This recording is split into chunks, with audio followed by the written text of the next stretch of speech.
To factor and simplify the quantities 1 over 1 minus cosine x plus 1 over 1 plus cosine x, I would look at this as an addition problem.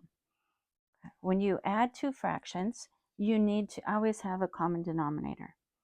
For this one, our common denominator is going to be the quantity 1 minus cosine x times 1 plus cosine x.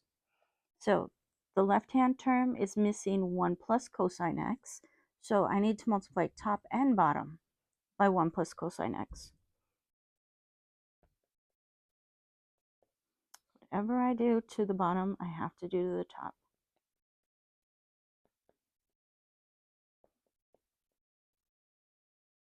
Okay, now the right-hand side is missing the term 1 minus cosine x.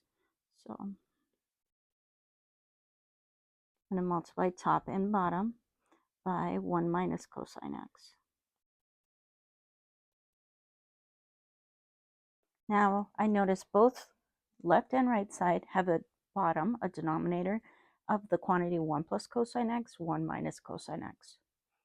Okay, now I can actually combine the two terms because they have the same denominator.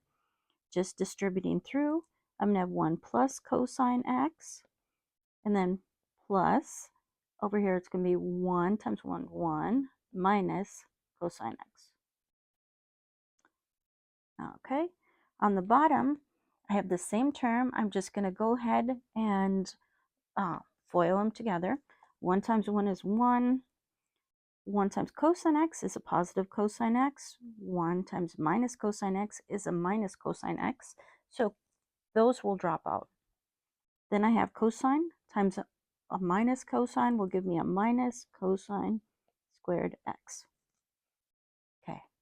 Looking at the top, I see I have a plus cosine x and a minus cosine x. Those cancel.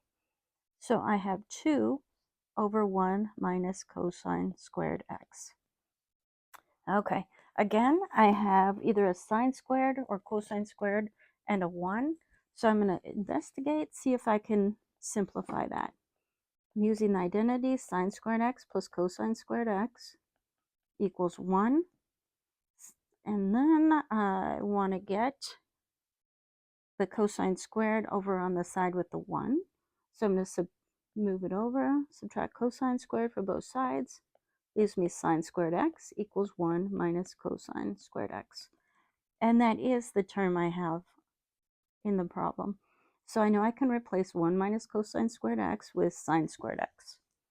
So that will give me 2 over sine squared x. Again, you might think you're done, but your teacher will probably want you to go one step further. Now, I know that sine and cosecant are reciprocals. So I know that cosecant x is equal to 1 over sine x. Okay, they're flips. Think C goes with S. Okay, so I know that I can replace this sine squared on the bottom by cosecant squared on the top. So it's going to be 2 cosecant squared, since the sine is squared, x. And you are finally done.